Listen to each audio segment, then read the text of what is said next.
그래서 이제 개인 간 증여하는 게 쉽지는 않습니다.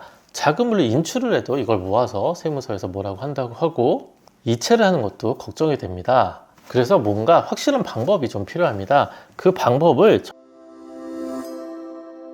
안녕하세요. 비더리치 세무사 김국현입니다. 증여와 상속으로 고민 많은 분들이 많은데요. 저도 상담 많이 하고 있습니다. 최근에 세법 개정을 해서 상속세, 증여세 약간은 줄여주겠다고 이야기를 하고 있는데 그렇게 크게 줄어들 것 같진 않더라고요.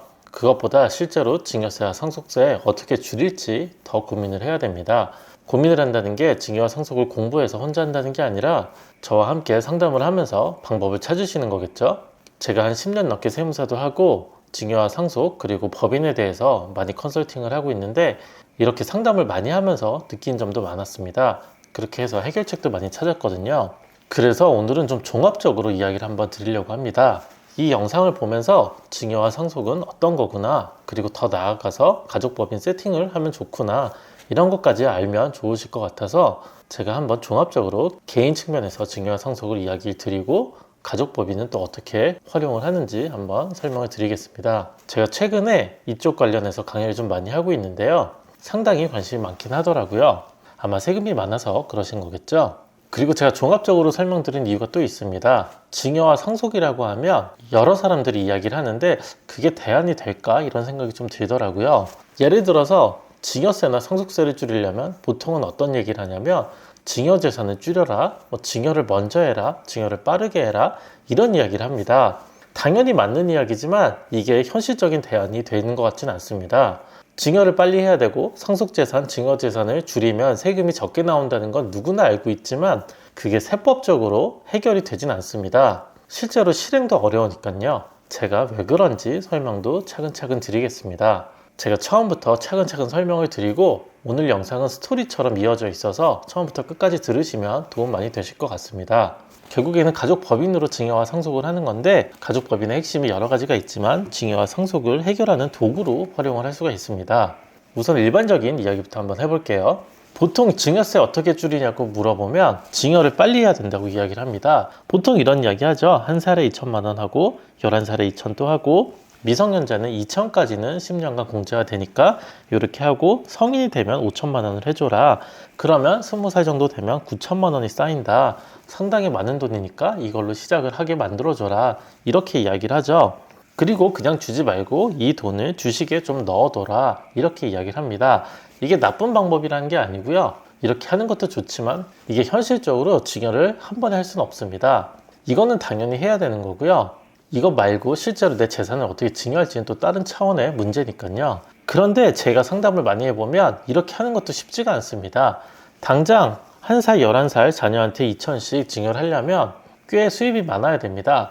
당장 우리 생활도 팍팍하고 2천만 원씩 한꺼번에 주기도 어렵습니다. 그래서 보통 여유 있는 집안에서 부모 말고 할아버지나 할머니가 손주를 낳았을 때 그때 줘라 이렇게 좀 설명을 드리거든요. 아무튼 그럴 때 이제 활용을 하면 됩니다.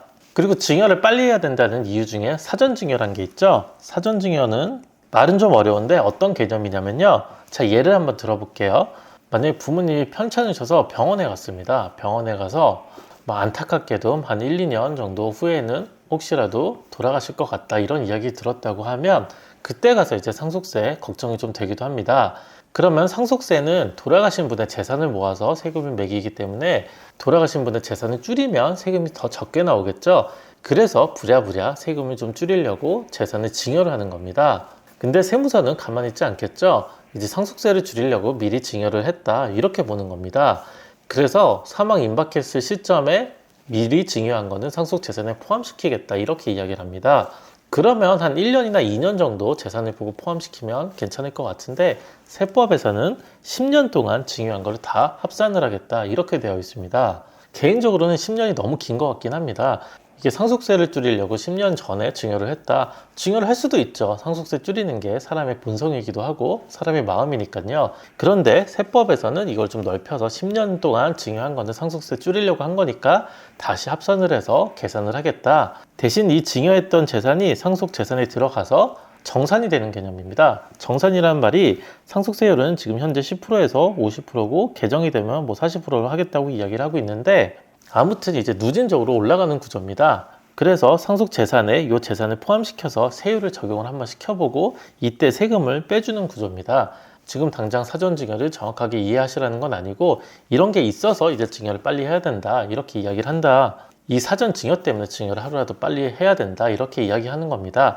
그래서 지금 증여를 하고 이제 부모님이 건강하셔야 된다. 10년은 건강하신다면 상속재산에서 빠질 수 있다. 그러니까 증여를 젊었을 때 하자. 이렇게 이야기를 하는 겁니다.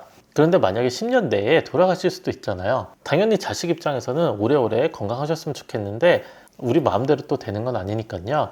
그래서 10년을 못 지켰어도 사실 사전증여는 효과는 있습니다. 어느 정도인 효과가 있는 게 증여할 때 만약에 10억이었는데 돌아가셨을 때 이게 가치가 올라서 15억이 됐다고 가정을 한번 해볼게요. 부동산이었는데 증여를 15억을 해줬는데 돌아가신 시점에 이 건물이 15억이 됐습니다. 그러면 이 사전증여를 포함할 때는 이 15억으로 포함하는 건 아니고요. 요 증여했던 10억을 다시 포함시켜서 계산을 합니다. 정산할 때 그래서 예전에 증여했던 거를 다시 포함을 시키기 때문에 이 가치 상승분만큼은 효과가 있는 거겠죠. 5억 정도에 대한 세금은 세이브가 된 겁니다. 그래서 이제 사전증여를 빨리 해라 이렇게 이야기를 합니다. 증여를 하루라도 빨리 하면 참 좋긴 합니다. 그런데 현실적으로 또 어려움이 있습니다. 어려움이 뭐죠?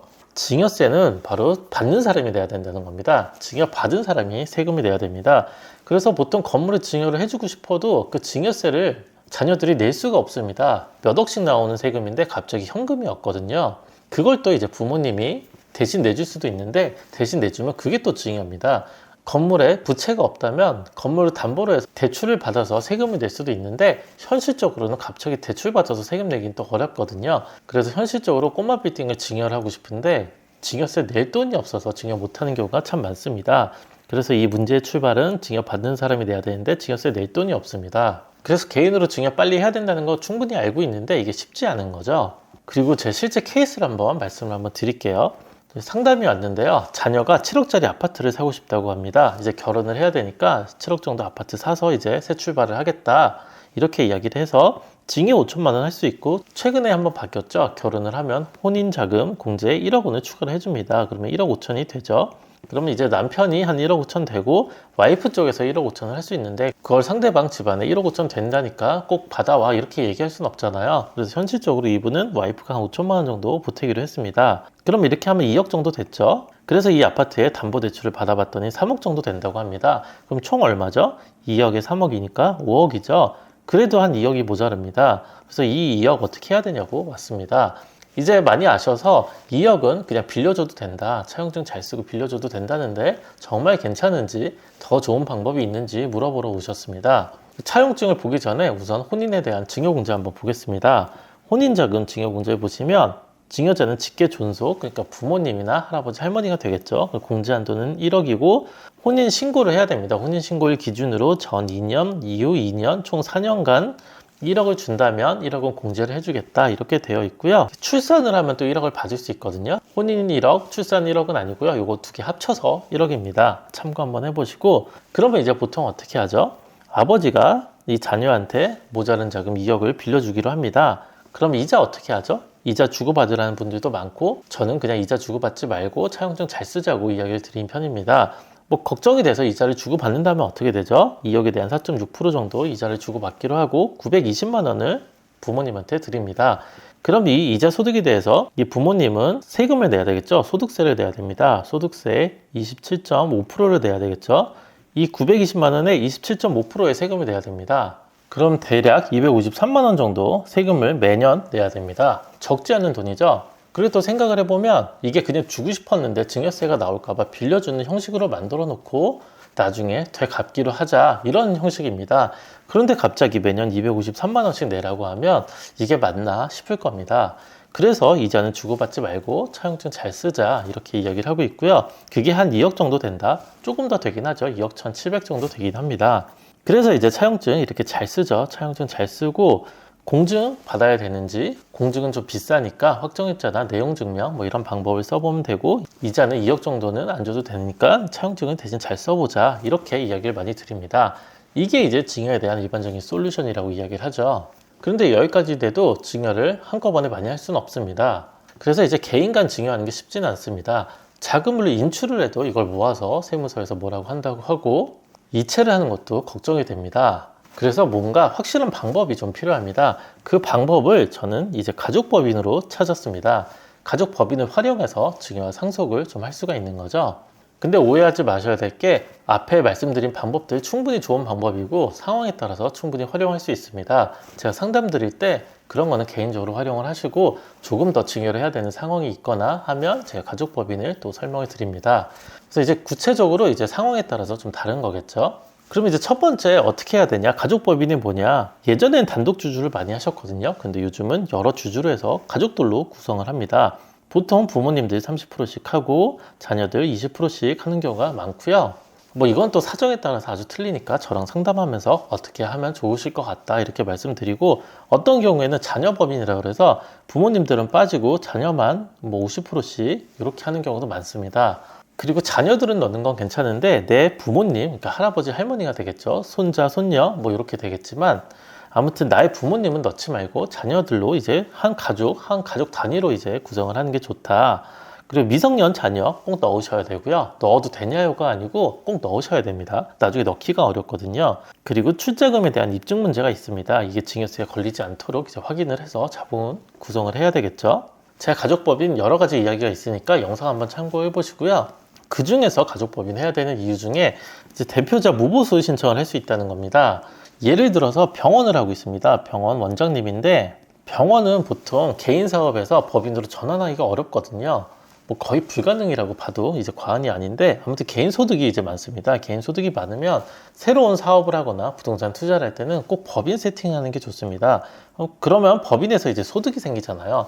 이 법인의 소득은 대표자는 근로소득이 생깁니다. 그럼 여기 사업소득이 생기고 법인의 근로소득이 생기는데 이걸 합쳐서 이제 소득세를 내긴 합니다. 그런데 법인이 좋은 게 이 근로소득에 대해서 보수를 안 받겠다, 무보수로 하겠다, 근로소득 0으로 하겠다, 이게 가능합니다. 아니면 내가 올려도 됩니다. 이걸 내가 선택을 할 수 있다는 거죠. 병원이 아니더라도 내가 사업을 하고 있는데 추가 투자를 하거나 다른 사업을 또 하겠다, 그럴 때 이제 법인으로 세팅을 하면 됩니다.